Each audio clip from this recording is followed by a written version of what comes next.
কক্সবাজার তার নৈসর্গিক সৌন্দর্যের জন্য বিখ্যাত। এখানে রয়েছে বিশ্বের দীর্ঘতম নিরবিচ্ছিন্ন প্রাকৃতিক বালুময় সমুদ্র সৈকত, যা 120 কিলোমিটার পর্যন্ত বিস্তৃত। কক্সবাজার নামটি এসেছে ক্যাপ্টেন হিরাম কক্স নামের ব্রিটিশ ইস্ট ইন্ডিয়া কোম্পানির এক অফিসারের নাম থেকে। কক্সবাজারের পূর্বের নাম ছিল পালঙ্কি। কক্সবাজার চট্টগ্রাম শহর থেকে 152 কিলোমিটার দক্ষিণে অবস্থিত। ঢাকা থেকে এর দূরত্ব প্রায় 400 কিলোমিটার। এটি বাংলাদেশের সবচেয়ে বড় পর্যটন কেন্দ্র। দেশের রাজধানী ঢাকা থেকে সড়কপথ, রেলপথ এবং আকাশপথে কক্সবাজারে যাওয়া যায়।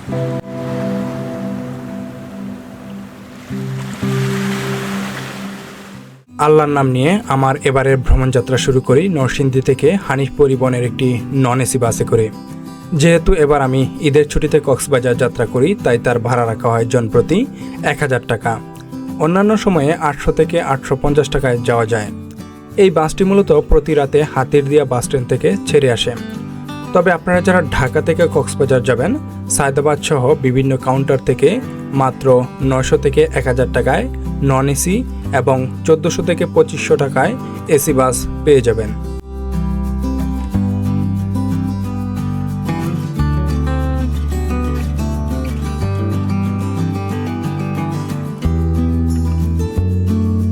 চলতি পথে আমাদের যাত্রা বিরতি দেওয়া হয় কুমিল্লার হোটেল রোড স্টার রিসোর্টে।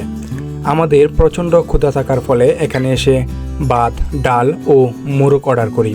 তবে প্রচণ্ড ক্ষুধা থাকলেও ভালো করে খেতে পারিনি, কারণ তাদের মোরগ ও ডালের কোয়ালিটি ছিল খুবই বাজে। সেই সাথে খাওয়া শেষে অতিরিক্ত পরিমাণের আমাদের বিল ধরিয়ে দেওয়া হয়। কাজেই যাত্রা বিরতির হোটেলগুলোতে খাওয়ার সময় ভালো করে দাম জিজ্ঞেস করে নেবেন।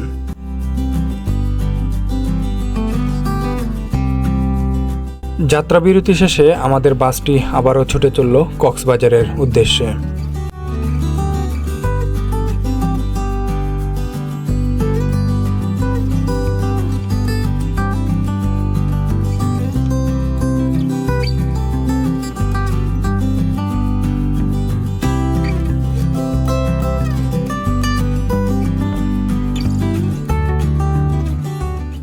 শুভ সকাল সবাইকে। লম্বা জার্নি শেষে চলে আসলাম কক্সবাজারের ডলফিন মোড়ে। বাসটি আমাদেরকে এখানেই নামিয়ে দিয়েছে। আর আজকের ট্যুরমেট হিসেবে আমার সঙ্গে রয়েছে গৌতম, মহিন এবং সেই সাথে আরজু। আমরা যেহেতু হোটেল বুকিং দিয়ে আসিনি, তাই আমাদের প্রথম কাজ হলো হোটেল বুকিং করা। এজন্য আমরা ডলফিন মোড় থেকে হাঁটা শুরু করলাম সুগন্ধা পয়েন্টের দিকে। যেহেতু ঈদের ছুটি চলছে, তাই হোটেলগুলোর চাহিদা ছিল ব্যাপক।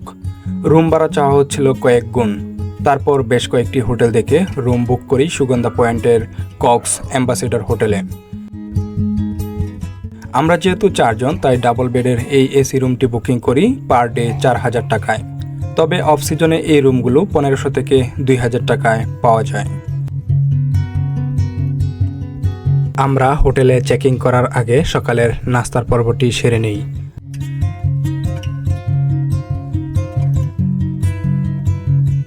তারপর রুমে চলে আসি বিশ্রাম নেওয়ার জন্য।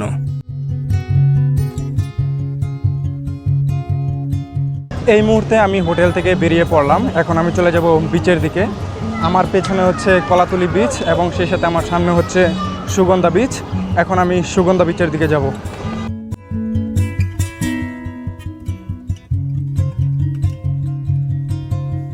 সুগন্ধা বিচে যাওয়ার পথে আপনারা এখানে অসংখ্য দোকান পেয়ে যাবেন। এই দোকানগুলোতে এখানে দেখতে পাচ্ছেন, এখানে 3 কোয়ার্টার বিক্রি করা হয়, তাছাড়া বিভিন্ন প্রকার গেঞ্জি বিক্রি করা হয়। এছাড়াও রয়েছে এখানে চশমা এবং রাস্তার এই সাইড দিয়ে রয়েছে বিভিন্ন রকমের বাহারি জিনিসপত্র।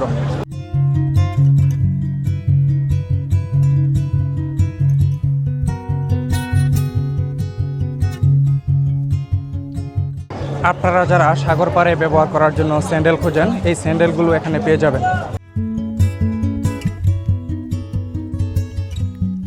আপনারা এখানে বিচের পাড়ে প্রবেশ মুখে দেখতে পাবেন ট্যুরিস্ট পুলিশ বক্স রয়েছে। আপনারা যদি এখানে এসে কোনো প্রকার প্রবলেমে পড়েন, তাহলে এই ট্যুরিস্ট পুলিশ বক্সের মধ্যে কমপ্লেন করতে পারবেন। বিচের একেবারে পাশেও রয়েছে বেশ কিছু দোকান। এখানেও আপনারা পেয়ে যাবেন বিভিন্ন প্রকার স্যান্ডেল, আচার, কসমেটিক্স।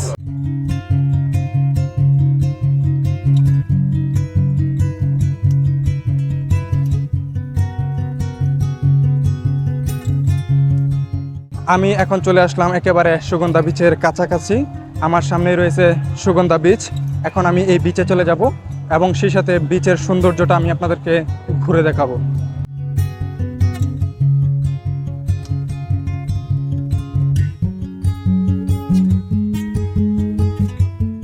এখন যেহেতু ঈদের বন্ধ চলতেছে, তার জন্য এই বিচের পাড়ে লক্ষ লক্ষ মানুষের সমাগম হয়ে গেছে। আমার সামনে শুধু মানুষ আর মানুষ।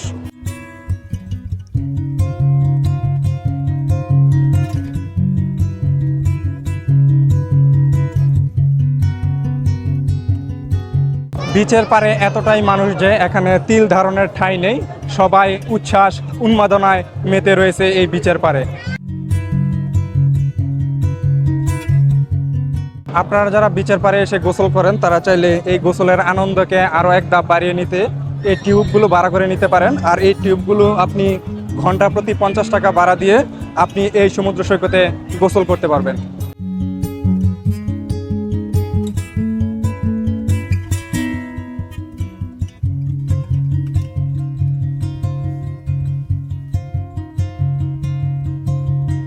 বিচের পাড়গুলোতে অসংখ্য ঘোড়া রয়েছে, আপনারা চাইলে এই ঘোড়ায় চড়তে পারেন। তবে অবশ্যই ঘোড়ায় চড়ার আগে ভালো করে কথা বলে নেবেন, নয়তো তারা কিন্তু স্ক্যামের মধ্যে ফেলে দিতে পারে, আপনার কাছ থেকে বেশি টাকা আদায় করে নিতে পারে।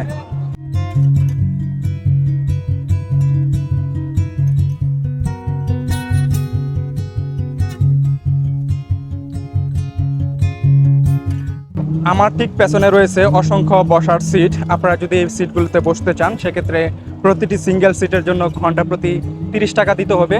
আর যদি আপনি ডাবল সিট নিতে চান, সেক্ষেত্রে ঘন্টা প্রতি 60 টাকা দিতে হবে।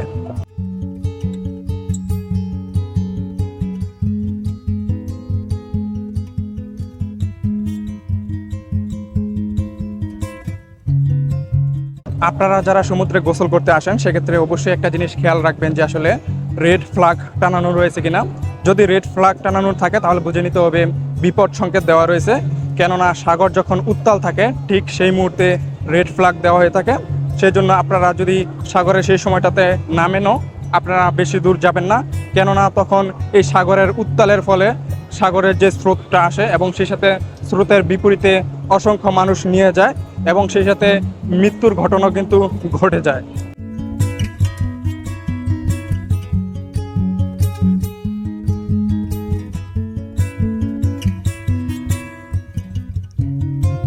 বিচের পাড়ে আসলে সবচেয়ে কমন একটি বিষয় হচ্ছে ফটোগ্রাফার দিয়ে ফটো তোলা। আপনারা অবশ্যই ফটোগ্রাফার দিয়ে ফটো তোলার ক্ষেত্রে সতর্কতা অবলম্বন করবেন। কেননা আপনাদেরকে তারা 10-5টা ছবির কথা বলে 100, 150, 200, 300 এমন ছবিও কিন্তু ধরিয়ে দিবে। সেক্ষেত্রে আপনারা অবশ্যই তাদের সাথে ভালো করে কথা বলে নেবেন, কয়টা ছবি তুলবেন এবং সেই সাথে কত টাকা পিস দিবেন, সেটি আপনারা অবশ্যই ভালোভাবে প্রথমে মিটিয়ে নেবেন। তারপরেই আপনারা তাদের কাছ থেকে ফটো তুলবেন। এখানে রয়েছে বেশ কিছু লাইফগার্ড, যারা সমুদ্র নেমে বিপদে পড়ে তারা ঝাঁপিয়ে পড়ে সেই পর্যটকদেরকে উদ্ধার করার জন্য।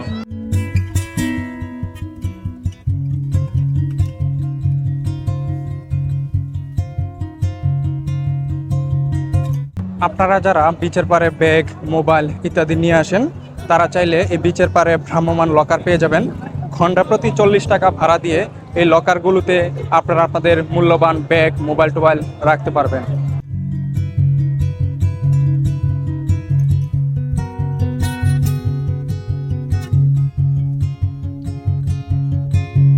বিচের পাড়ে রাইডগুলোর মধ্যে অন্যতম হচ্ছে বিচ বাইক রাইড। আপনারা চাইলে 200 থেকে 300 টাকা দিয়ে এই বিচ বাইকে আপনারা রাইড করতে পারবেন।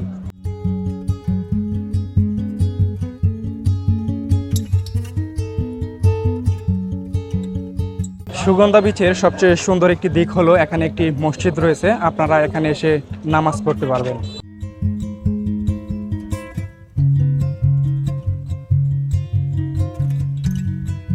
কক্সবাজারে যারা ডে ট্যুরে আসেন, সেক্ষেত্রে অনেকেই দেখা যাচ্ছে যে রুম নেন না। সেক্ষেত্রে একটা চিন্তায় থাকেন, আপনারা যদি সমুদ্র পাড়ে গোসল করেন সেক্ষেত্রে কিভাবে আপনারা কাপড় চোপড় চেঞ্জ করবেন তা নিয়ে আপনাদেরকে চিন্তা করতে হবে না। আপনি সুগন্ধা পয়েন্টে যে মসজিদটি দেখতে পারবেন তার অপোজিট পাশেই পেয়ে যাবেন পাবলিক ওয়াশরুম। এখানে চাইলে আপনারা মেয়ে এবং ছেলে উভয়ই আপনারা এখান থেকে কাপড় চেঞ্জ করতে পারবেন।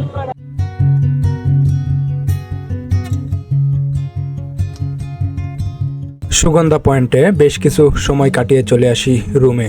তারপর ফ্রেশ হয়ে বেরিয়ে পড়ি দুপুরের খাবার খাওয়ার জন্য।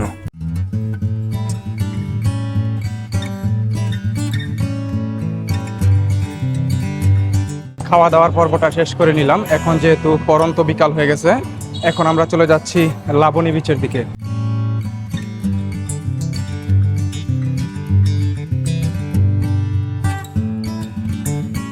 এই লাবণী পয়েন্টটাতে আসলে আপনারা সুন্দর সুন্দর কসমেটিক্স দেখতে পাবেন এবং সেই সাথে দেখতে পাবেন আচার, তাছাড়া বার্মিসের জুতা, বিভিন্ন প্রকারের জিনিস এখানে রয়েছে যা দেখতে অত্যন্ত সুন্দর।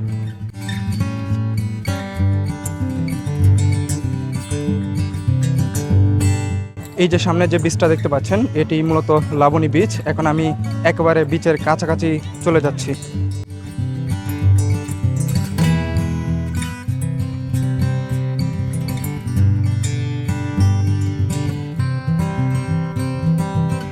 লাবণী বিচে বেশ কিছু সময় কাটালাম, আমার কাছে খুবই ভালো লেগেছে। আমার সামনেই রয়েছে সুগন্ধা বিচ, তারপরে রয়েছে কলাতলি বিচ।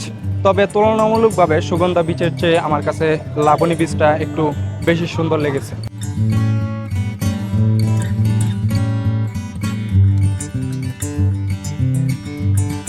লাবণী বিচ এবং সুগন্ধা বিচের মাঝখানে রয়েছে এই জাবনটি, যা দেখতে অত্যন্ত সুন্দর, কেননা এটি প্রাকৃতিক সৌন্দর্যে ঘেরা।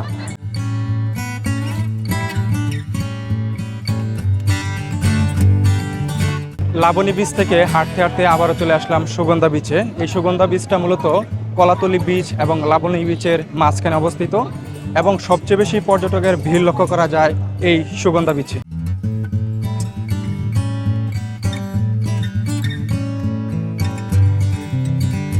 আমি যেহেতু ভিডিওর শুরুতে আপনাদেরকে সুগন্ধা বিচটা ঘুরিয়ে দেখিয়েছিলাম, তার জন্য এই মুহূর্তে আমি সুগন্ধা বিচে তেমন একটা সময় কাটাইনি। এখন আমি চলে যাচ্ছি কলাতলি বিচের দিকে।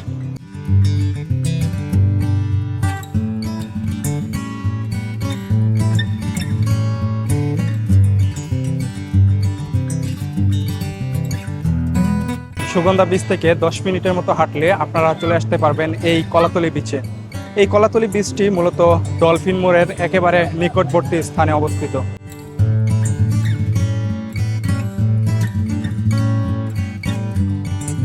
কলাতলি বিচেও লোকে লোকারণ্য হয়ে রয়েছে এবং সেই সাথে সন্ধ্যা হয়ে গেছে, তারপরেও পর্যটকরা এখানে মনের আনন্দে গোসল করতেছে।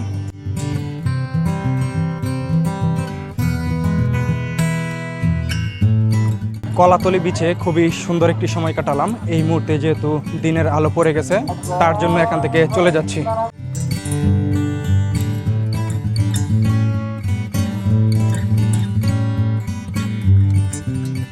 সবগুলো বিচ ঘোরা শেষ করে চলে আসি হোটেলে। তারপর আবারও রাতে বেরিয়ে চলে আসি সুগন্ধা পয়েন্টে। এখানে রাতের বেলা রাস্তার দুপাশে বহু দোকান বসে থাকে, তবে সবচেয়ে জমজমাট হয়ে ওঠে মাছের দোকানগুলো, কেননা এখানে পাওয়া যায় নানান সামুদ্রিক মাছ, যেমন কোরাল, টোনা, চিংড়ি, রূপচাঁদা, তাছাড়াও অক্টোপাস পাওয়া যায়।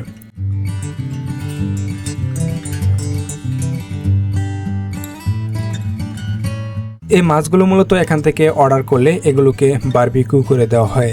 তবে মাছগুলো দামাদামি করার ক্ষেত্রে আপনাকে অবশ্যই একটু পটু হতে হবে, কেননা তারা এক একটা মাছের দাম চেয়ে থাকে 3 থেকে 4 গুণ।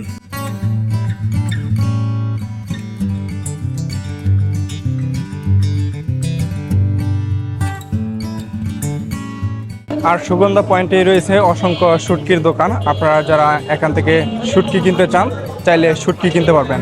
এখন আমি চলে যাচ্ছি সেই শুটকির দোকানগুলো আপনাদেরকে দেখানোর জন্য।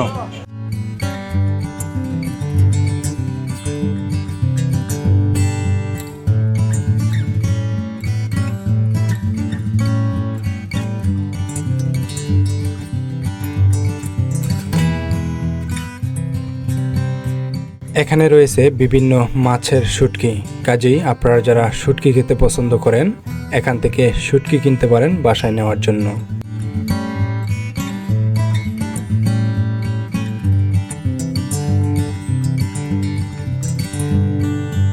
তাছাড়াও এখানে রয়েছে আচারের দোকান।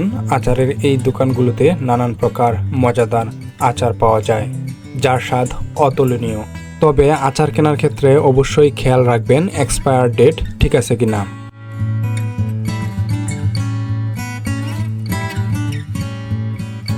আমার এবারের ব্লগ ছিল এ পর্যন্তই। দেখা হবে নতুন কোনো ভিডিওতে।